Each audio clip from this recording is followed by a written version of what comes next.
നമസ്കാരം. ഗാസയിൽ ആക്രമണം ശക്തമാക്കിയിരിക്കുകയാണ് ഇസ്രായേൽ സേന. കഴിഞ്ഞ ദിവസം പട്ടണങ്ങളിലും അഭയാർത്ഥി ക്യാമ്പുകളിലും ശക്തമായ ബോംബ് വർഷമാണ് ഇസ്രായേൽ നടത്തിയത്. റഫ മേഖലയിൽ മാത്രം 20-ലേറെ പേർ കൊല്ലപ്പെട്ടുവെന്നാണ് റിപ്പോർട്ടുകൾ വ്യക്തമാക്കുന്നത്.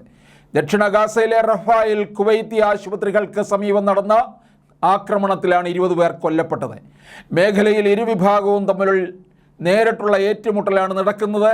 കര വ്യോമ മാർഗങ്ങൾ വഴി ഇസ്രായേൽ കനത്ത ആക്രമണമാണ് ജനവാസ മേഖലയ്ക്കടക്കം നടത്തുന്നത്.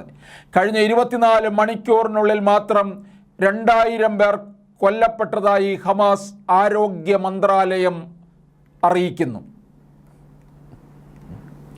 ഗാസയിലെ 80% പേരും പലായനം ചെയ്തു കഴിഞ്ഞതായി UN അറിയിച്ചു. റഫ നഗരത്തിലെ താൽക്കാലിക അഭയാർത്ഥി ക്യാമ്പുകളിലാണ് ഇതിലധികം പേരും തങ്ങുന്നത്.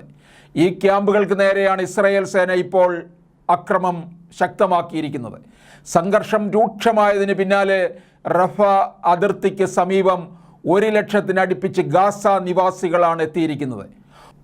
സെൻട്രൽ ഗാസയിൽ അഭയാർത്ഥി ക്യാമ്പിന് നേരെ തിങ്കളാഴ്ച ഇസ്രായേൽ നടത്തിയ ആക്രമണത്തിൽ 70 പേർ കൊല്ലപ്പെട്ടിരുന്നു. ഒക്ടോബർ 7 യുദ്ധം ആരംഭിച്ചതിന് ശേഷമുള്ള ഏറ്റവും മാരകമായ ആക്രമണങ്ങളിൽ ഒന്നായിരുന്നു ഇത്.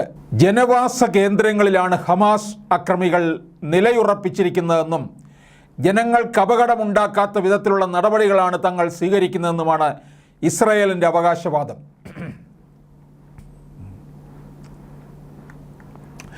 ഇസ്രായേൽ ഹമാസ് യുദ്ധത്തിൽ ഇതിനകം 2.3 ദശലക്ഷം ജനസംഖ്യയുടെ 85% ആളുകളെ അവരുടെ വീടുകളിൽ നിന്ന് പുറത്താക്കുകയും ചെയ്തു.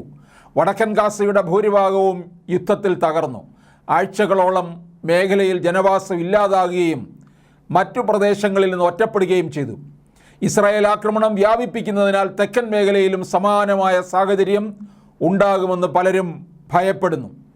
ശക്തമായ ചെറുത്തുനിൽപ്പ് തുടരുന്ന ഹമാസിനെ പൂർണ്ണമായും തകർക്കുമെന്നാണ് ഒക്ടോബർ 7 തെക്കൻ ഇസ്രായേലിൽ നടത്തിയ ആക്രമണത്തിൽ പിടികൂടിയ ബന്ദികളെ തിരികെ എത്തിക്കുമെന്നുമാണ് ഇസ്രായേൽ വ്യക്തമാക്കുന്നത്.